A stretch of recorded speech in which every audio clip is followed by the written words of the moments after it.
शेतकरी बांधवांनो नमस्कार। पुन्हा एकदा डॉक्टर किसानच्या यूट्यूब चॅनलला तुमचं स्वागत करत असताना आजचा व्हिडिओचा विषय खूप महत्त्वाचा आहे। द्राक्ष बागेमध्ये वाढलेल्या थंडीत साईज थांबली आहे, मण्याचा पॉइंट मिळत नाही। थोडक्यात व्हिडिओचा विषय साईज थांबली आहे, मग आपण कोणतं अन्नद्रव्य व्यवस्थापन आणि फवारणीचं नियोजन त्या ठिकाणी केलं पाहिजे त्या संदर्भामध्ये आजचा व्हिडिओ खूप महत्त्वाचा आहे।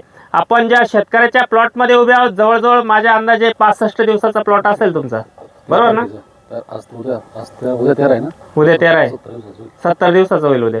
कसं काय 4 तारखेला छाटणी केली? 14 तारखेला 14 तारखेला उद्या 14 तारीख आहे, परवा 14 आहे। परवा आहे का? आज 12 आहे, म्हणजे 70 दिवसाचा होईल म्हणजे हां।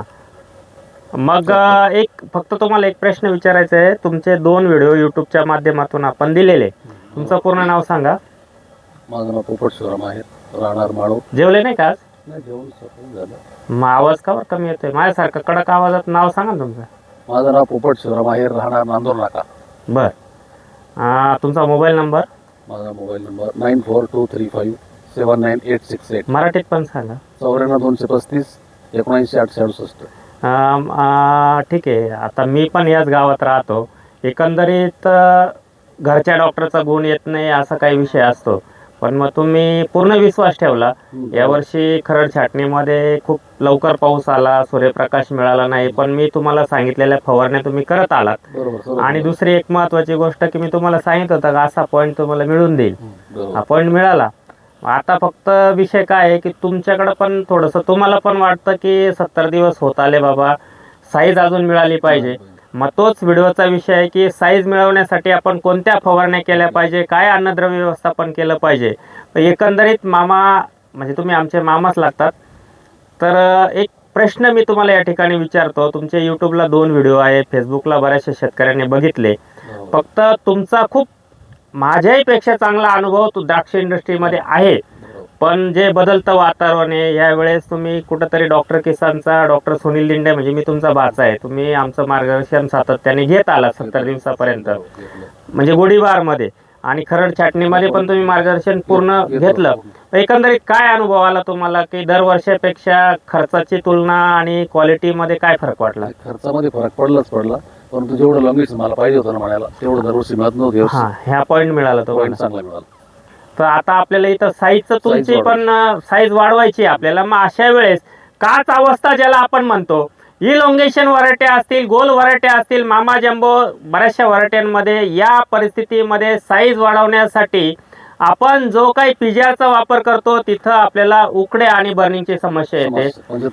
हो, मग तिथं आपल्याला ती समस्या येऊ न देता आपल्याला साईज चांगली मिळवण्यासाठी आपण अन्नद्रव्य व्यवस्थापन 75, 80, 85 दिवसाला तुम्हाला साईज चांगली मिळवायची, फॉस्फरस लेवल टिकून ठेवायची। तिथं तुम्हाला एकरी 5 लिटर फोस्ट्रोक, 50 किलो सिंगल सुपर फॉस्फेटची निवळी, 4 किलो गुळ आणि 5 किलो झिंक सल्फेट असं एक चांगलं द्रावण त्या ठिकाणी 24 तास भिजवून घ्या। ते जमिनीच्या माध्यमातून द्या।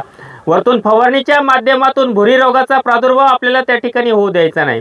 तिथं आपण त्या ठिकाणी 200 लिटर पाण्याला सुडो 500 मिली मिलॅस्टिन के, केन बायोसिसचं मिलॅस्टिन के 500 ml, 200 लिटरला सुडो 500 ग्रॅम, सुडो 500 मिली किंवा म्हणजे सुडो ग्रॅममध्ये आणि ml मध्ये, पण मिलॅस्टिन के जे आहे केन बायोसिसचं ते 500 मिली तुम्ही त्या ठिकाणी फवारणी करा। आणि त्याच दरम्यान तुम्हाला साईज थांबलेली वाटते, पानाचं क्लोरोफिल थांबलेलं वाटतंय, पानांची अन्न निर्मिती थांबलेली वाटते, तिथं तुम्ही फवारणी करायची। व्हरायटी गोल असू द्या, इलॉंगेशन असू द्या, तिथं 200 लिटर पाण्याला GA घ्यायचं आहे, जिब्रालिक ॲसिड ज्याला आपण म्हणतो, GA घ्यायचं आहे 2 ग्रॅम म्हणजे 10 ppm।